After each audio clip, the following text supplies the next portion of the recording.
में मोदी सरकार के आज 9 साल हो गए। इस खास मौके पर बीजेपी के नेता पूरे देश में मीडिया से मुखातिब होकर मोदी सरकार बेमिसाल का ढिंढोरा पीटने में लगे हैं। इसी कड़ी में बेगूसराय से सांसद और केंद्रीय मंत्री गिरिराज सिंह पटना में मीडिया से मुखातिब हुए और कहा कि मोदी सरकार के 9 साल बेमिसाल हैं। उन्होंने विपक्षियों को अपने निशाने पर लिया। इस दौरान उन्होंने नीतीश कुमार के विपक्षी एकता पर भी चुटकी ली और कहा कि 12 जून को नीतीश कुमार एकता बैठक को जरूर संबोधित करें, लेकिन उन्हें ये भी याद दिला दें कि 25 और 26 जून भी नज़दीक है। वह इस दिन जयप्रकाश नारायण को याद कर गंगा जल, बालू और गोबर का सेवन कर प्रायश्चित करें। दूसरी ओर जेडीयू और आरजेडी के नेताओं ने भी गिरिराज सिंह को करारा जवाब दिया। सुनिए केंद्रीय मंत्री गिरिराज सिंह और महागठबंधन के नेताओं को। 9 साल मोदी सरकार बेमिसाल। आपने देखा होगा भारत की इकोनॉमी, भारत में कोरोना काल के बाद भी जो लोग चिल्लाते हैं, आज चाहे बेरोजगारी के स्तर पर हो, चाहे महंगाई, जब पूरी दुनिया जूझ रही थी, यूपीए सरकार 9 साल महंगाई का था।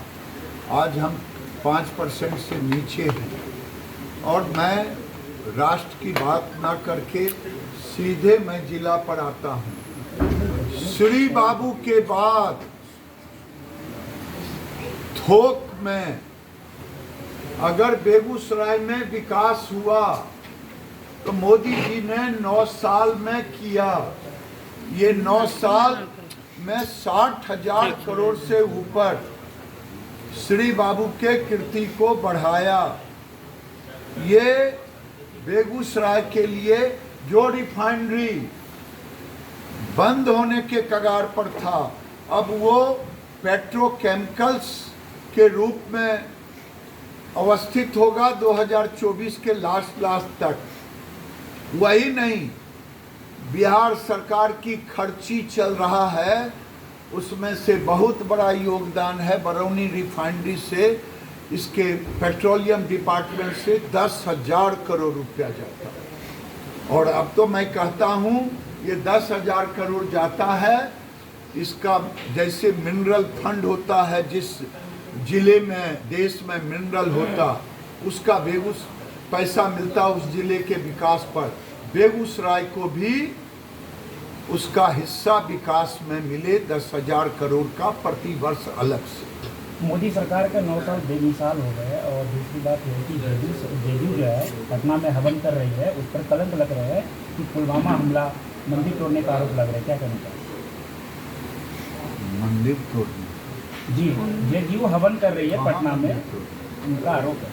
आरोप कोई ऐसे ही हवन करे, संस्कार शुद्ध हो जाएगा। और मैं तो कहता हूँ आज माननीय मुख्यमंत्री जी सिमरिया आ रहे हैं। मैं मुख्यमंत्री जी संजय झा को भी धन्यवाद देता हूँ। भारत सरकार ने नमामि गंगे से वहाँ शुरुआत की विकास का, और वो जानकी पौड़ी जो हम लोगों के साथ एक बार प्रायश्चित कर लें जयप्रकाश से, देश की जनता से, बिहार की जनता से। और सिमरिया घाट गंगा के किनारे गंगा जल भी मिलेगा, गंगा की बालू भी मिलेगी और गाय की गोबर भी मिलेगी। ये तीनों से आपका उद्धार हो जाएगा, प्रायश्चित हो जाएगा। अगर आपातकाल का प्रायश्चित नहीं किए मुख्यमंत्री जी, प्रधानमंत्री का तो ऐसे भी सपना रहने वाला है, मुंगेरी लाल का हसीन सपना, जीवन में भी मुक्ति नहीं देगा। हरिवंश जी दिल्ली एक देश के जाने माने केवल उपसभापति राज्यसभा नहीं है, बल्कि एक पत्रकार हैं, उनके गरिमा को ठेस पहुंचा रहे हैं नीतीश कुमार। नीतीश कुमार भूले नहीं, खुद अपने चेहरे को आईने में सर, दिल्ली में एक शाहजहाबाद इलाके में मुस्लिम लड़के ने में रक्षा सूत्र बांधे हुए हैं और लड़की को 16 जगह चाकू से वार करके देखिए, ये तो नीतीश जी की सरकार और देश में टुकड़े टुकड़े गैंग की पार्टियों को इस साक्षी के मौत से कम से कम सबक सीखें।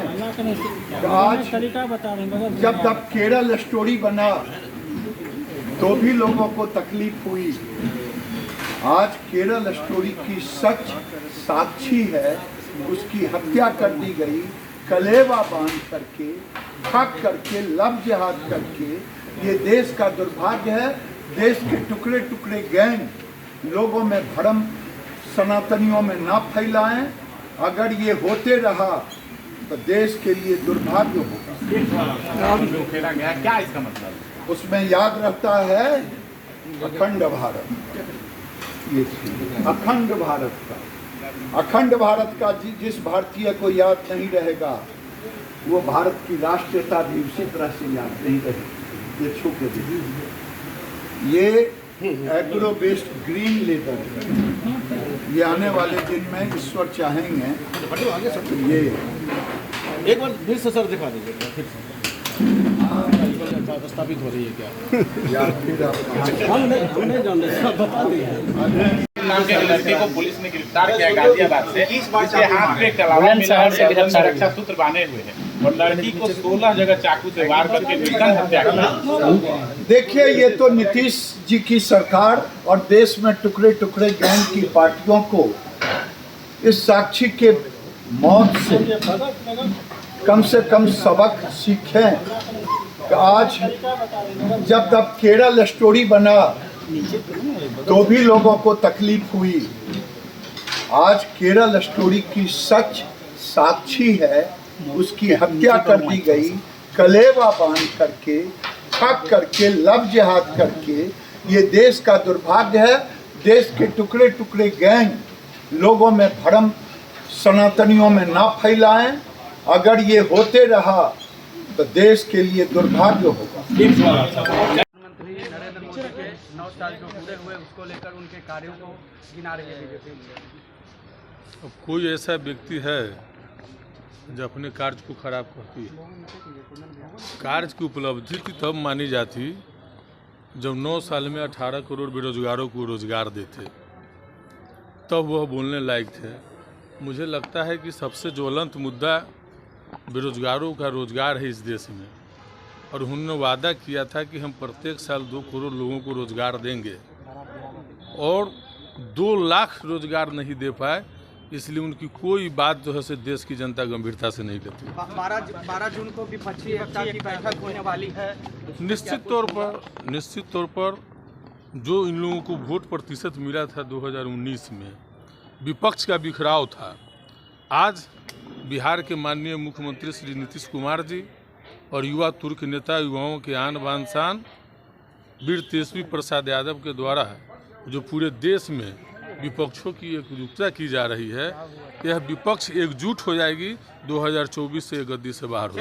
बीजेपी बड़ा जागरूकता अभियान कर रही है बिहार में 1 महीने तक, 1 महीने का कार्यक्रम जो चला रही तो स्वाभाविक बात है, हर पार्टी को उनको जो है सब जागरूकता क्यों नहीं करें। सब लोग अपनी अपनी तैयारी करते रहते हैं। और हम लोग भी अम्बेडकर परिचर्चा के माध्यम से लोगों को बताने का काम कर रहे हैं कि वर्तमान संदर्भ में, वर्तमान जो परिस्थिति है उसमें किस तरीके से देश के संविधानों के साथ छेड़छाड़ किया जा रहा है, और किस तरीके से जितने भी संवैधानिक संस्थाएं हैं उनका दुरुपयोग विरोधियों को फंसाने के किया जा रहा है। तमाम जनता के बीच में हम लोग भी अपनी बात रख रहे हैं और लोग समझ भी रहे हैं। ये तानाशाही सरकार जो है संवैधानिक ढांचा को अपने फायदे के लिए यूज कर रहा है और संविधान कमजोर कर रहा है। मुख्यमंत्री एकजुट करने में लगे हैं, तमाम विपक्ष की पार्टियां आएगी, लेकिन चेहरा कौन होगा? चेहरा कौन होगा? चेहरा नहीं है आपके पास। देखिए, चेहरा क्या, विचारधारा की बात होती है ना।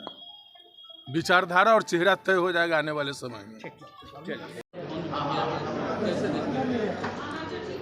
9 साल बेमिसाल तो है ही, जिस तरह से संसद भवन का उद्घाटन हुआ, उसमें जो देश की सर्वोच्च पद पर सुशोभित कर रही है द्रौपदी मुर्मू जी, महामहिम राष्ट्रपति महोदय जी से उद्घाटन नहीं कराना, यही बेमिसाल है, महिलाओं का अपमान है।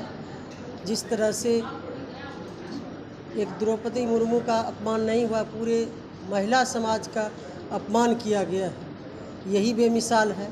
आप देख रहे हैं किस तरह से महिला पहलवानों के साथ दुर्व्यवहार किया जा रहा है, उनको घसीटा जा रहा है। जो दोषी हैं उन पर कार्रवाई ना होके और जिन महिलाओं ने देश का झंडा बुलंद किया, मेडल लेके आई, उनका क्या हश्र हो रहा है, यही बेमिसाल है। ये तो देख ही रहे हैं किस तरह से केंद्र की सरकार 9 वर्षों में क्या व्यवहार उनका रहा।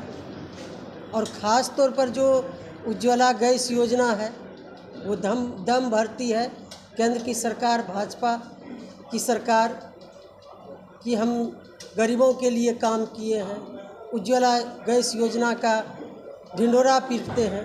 लेकिन क्या हश्र हुआ, एक तो लक्ष्य 1 वर्ष से घटा दिया है, उसके बावजूद इतना महंगा गैस सिलेंडर है कि जो गरीब महिलाएं हैं, जो लकड़ी से खाना बनाती है, वो धुआं उनके अंदर जाता है, जिससे कई तरह की बीमारी होती है। लेकिन क्या हश्र हुआ उज्ज्वला गैस योजना का, इतना महंगा कर दिया कि वो सिलेंडर कचरा के ढेर में लोग रखते हैं, उसका कोई उपयोग नहीं हो रहा है। हम तो मांग करेंगे केंद्र की सरकार से, यदि आप 9 साल बेमिसाल का दम भरते हैं तो उज्ज्वला गैस योजना में आधा किया जाए उसका जो कीमत है। तो सिर्फ कहने से नहीं होगा, देश के साथ ठगने का काम किया है 9 वर्षों में। किन्हीं के लिए काम नहीं किए, सिर्फ उन लोगों का प्रचार प्रसार, बड़ा बड़ा होर्डिंग लगाते हैं कोई भी स्कीम का। आज बिहार में के साथ सौतेला व्यवहार किया जा रहा है, दूसरे राज्यों में आर्थिक सहायता की जाती है, लेकिन बिहार में एक तो केंद्र की जो योजनाएं हैं, केंद्र प्रायोजित योजनाएं, उसमें राज्य के अंश को बढ़ाया गया है और उसमें भी केंद्र प्रायोजित योजनाओं में भी भारत सरकार समय पर पैसा नहीं देती है। ये तो बेमिसाल है। आने वाले समय में देश की जनता, बिहार की जनता, भारतीय जनता पार्टी की केंद्र की सरकार को सबक सिखाने का काम करेगी। आ रहा है 2024 का लोकसभा का चुनाव। आपकी के पार्टी के सांसद हरिवंश वो बगल में बैठे थे प्रधानमंत्री के और वो गुणगान कर रहे थे, पार्टी इस पर क्या विचार कर रही है? पार्टी हर बात को देख रही है, हमारा जो नेतृत्व है, शीर्ष नेतृत्व, वो हर चीज़ पर देख रही है। और जिस तरह से अभी विपक्षी एकता हो रही है और माननीय मुख्यमंत्री श्री नीतीश कुमार जी के नेतृत्व में उनके पूरा मेहनत का नतीजा है कि आज सभी विपक्ष एक प्लेटफॉर्म पर बैठने के लिए तैयार हैं और एक माहौल बन रहा है। देश में जो स्थिति है, एक तानाशाह की स्थिति है, वो सभी जनता देख रही है।